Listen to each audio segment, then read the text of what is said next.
Yeah, and one of the things I really like about this too is that we're not dependent on any external source. We actually have the power in our own hands, and if something, God forbid, happens, the company that we love goes out of business, we still have the ability to make these things on our own. Yeah, and really the best herbs are the ones that grow near you, and the ones you need the most are the ones that grow near you. And the herbs that choose to grow in your yard are the ones you need. And you can see it. It's obvious when you see things like the most common herbs, say, growing in Manhattan right now would be burdock root, which is a blood cleanser, dandelion, which is a liver and kidney cleanser.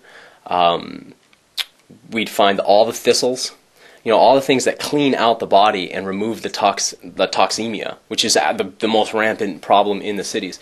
Or you see it like, the liver is considered to be where all the anger emotion is stored up, and the controlling emotion. And you see that like the guy out there trying to get rid of all the dandelions in his yard. He needs them more than anybody. It's all this anger and all this like bile built up in his liver. The guy who's drinking the beer with the big stuffed out stomach trying to figure out how he's going to get rid of the dandelions, when what he really could be doing is actually just tincturing them.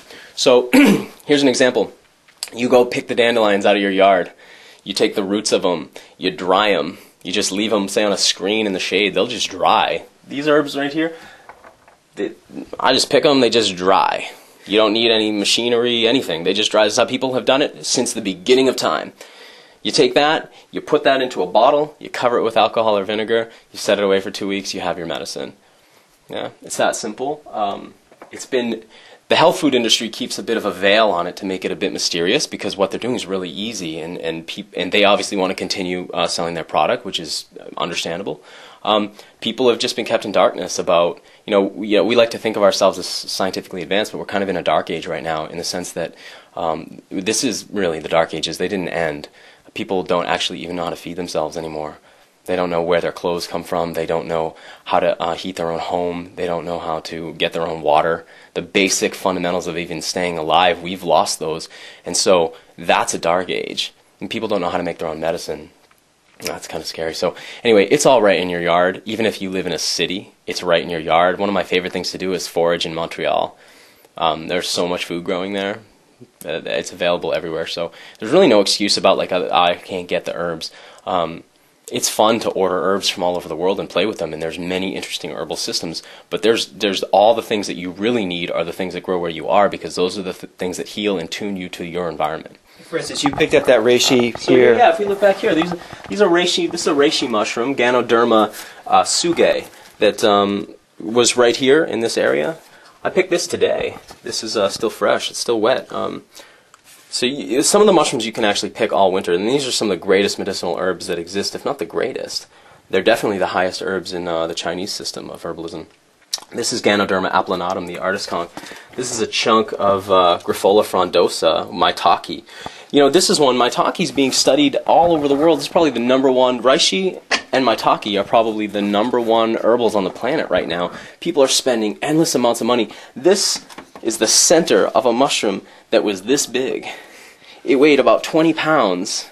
I've been working away at this mushroom for months, and I still have tons in the other room of it. And you just found we ate half of it fresh. How do you eat it? You have to cook it. It's not something you could eat it raw. You could physically, mechanically eat it, but you can't actually get the insides of it. That's why it has to be boiled in a tea. Mushrooms have to be treated a little bit different than other herbs. Most herbs don't actually need a boiling, but the mushrooms do. So we actually boiled it down or steamed it down, and then just prepared it, and then the other half I dried. So one trip into the woods, and you can come out with literally hundreds of dollars worth of medicinal herbs without a lot of work, without needing a lot of knowledge, with a simple field guide. It's very easy to do.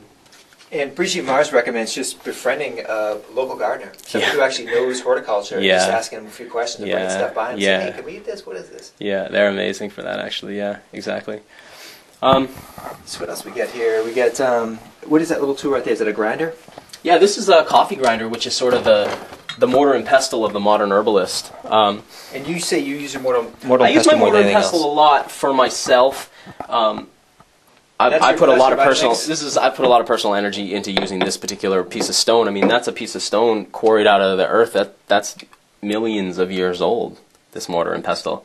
It happens to have had a few pieces of stone removed from it to make it more usable. But that's an ancient tool.